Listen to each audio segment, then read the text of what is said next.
O Império Romano foi marcado por avanços notáveis em governança, arquitetura e cultura, mas também por punições que chocariam os padrões modernos.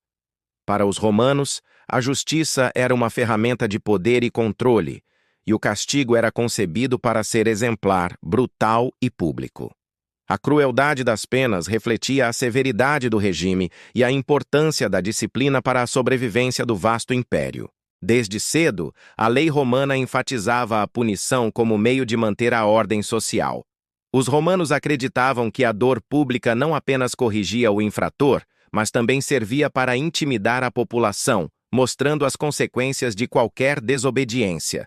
Por isso, as execuções e torturas muitas vezes aconteciam em locais de grande visibilidade, com multidões assistindo e participando do espetáculo. A crucificação foi um dos castigos mais emblemáticos e brutais da Roma antiga.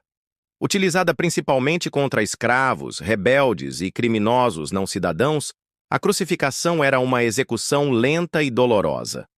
O condenado era pregado ou amarrado a uma cruz de madeira, com os braços estendidos e os pés fixados em traves ou diretamente no madeirame.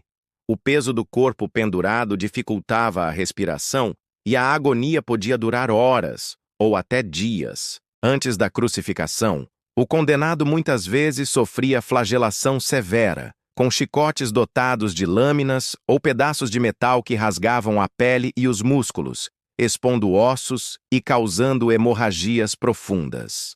O corpo dilacerado e o cansaço extremo tornavam a crucificação ainda mais insuportável, prolongando o sofrimento até a morte por asfixia, choque ou infecção. Além do aspecto físico, a crucificação era uma humilhação pública. O condenado era deixado pendurado em um lugar visível, frequentemente em rotas de grande circulação ou em cruzes ao longo das estradas, como aviso para quem ousasse infringir as leis romanas. Essa exposição prolongada ao ridículo e ao escárnio era parte fundamental do castigo. Outra punição terrível era a poena culei, aplicada especificamente contra quem cometia parricídio, o assassinato do próprio pai. Esse crime era considerado uma violação extrema da ordem familiar e social. A pena consistia em costurar o condenado dentro de um saco de couro com uma série de animais vivos, como uma serpente, um macaco, um cachorro e um galo. O saco era então lançado em um rio ou mar, condenando o criminoso a morrer sufocado ou afogado, além do terror provocado pela presença dos animais que podiam atacá-lo dentro daquele espaço fechado. Essa punição buscava não apenas matar, mas também simbolizar o repúdio total da sociedade a esse tipo de crime, associando-o a impurezas e horrores. A flagelação era uma prática comum para punições e interrogatórios, especialmente para escravos e soldados indisciplinados. O condenado era amarrado a um poste e açoitado com um flagrum, um chicote com várias tiras de couro terminando em pedaços metálicos ou ossos, capazes de rasgar a pele, quebrar músculos e causar hemorragias. As marcas deixadas por essa tortura podiam levar semanas para cicatrizar, e, frequentemente, a vítima não sobrevivia devido a infecções. As arenas de Roma, como o Coliseu, eram palco de punições violentas, transformadas em espetáculos para o povo. Prisioneiros condenados eram lançados às feras, leões, tigres e ursos famintos, para serem despedaçados vivos diante da multidão. O medo e o horror da plateia eram manipulados para fortalecer a autoridade imperial e distrair a população dos problemas cotidianos. O confronto com as feras era muitas vezes prolongado, pois os animais, mantidos famintos, atacavam lentamente para maximizar o sofrimento. O condenado enfrentava não só a dor física das mordidas e garras, mas também um terror psicológico esmagador, sabendo que sua morte seria pública e brutal. Punir a desobediência militar era uma das prioridades do Império, dado que a eficácia das legiões dependia da disciplina rígida. A decimatio era uma punição terrível aplicada a unidades inteiras que falhavam em batalha ou cometiam rebelião. Um em cada 10 soldados era escolhido por sorteio para ser executado pelos próprios companheiros, que assistiam aterrorizados, fortalecendo a ordem pelo medo e pela repressão extrema. Outro método cruel era o suplício da roda, onde o condenado era amarrado a uma roda grande e os ossos de seus membros eram quebrados, muitas vezes em sequência e de forma meticulosa. A dor era prolongada e a morte ocorria lentamente, tornando o suplício uma demonstração extrema do poder punitivo romano. O empalamento, embora mais raro, era uma forma de execução especialmente dolorosa.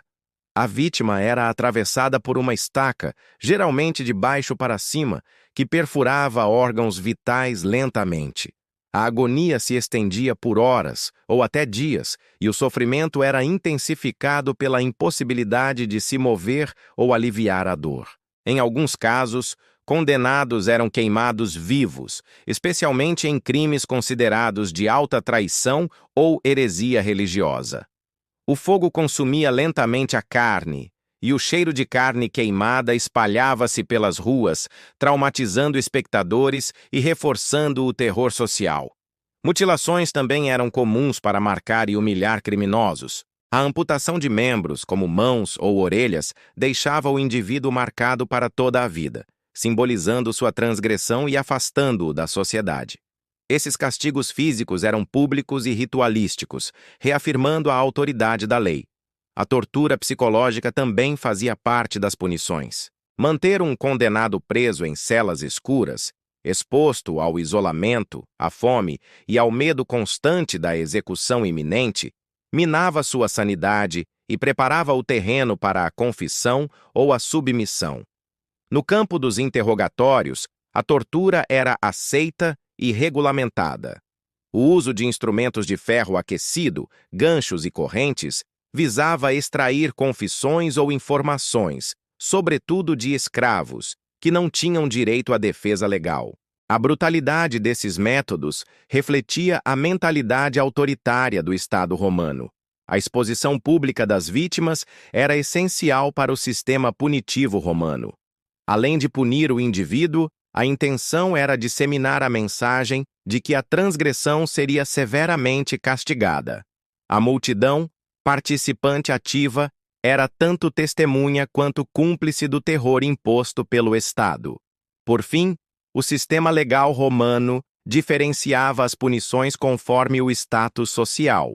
Cidadãos romanos podiam receber a decapitação, considerada uma forma de execução mais honrosa, enquanto escravos e estrangeiros estavam sujeitos às torturas mais prolongadas e cruéis, como a crucificação ou as feras. Essas punições, cruéis e muitas vezes desumanas, refletem a complexidade da justiça no Império Romano, em que a manutenção da ordem e do poder se sobrepunham à compaixão e aos direitos individuais. Estudar esses métodos é compreender não apenas a brutalidade de uma época, mas também as raízes do poder e controle que moldaram a história ocidental.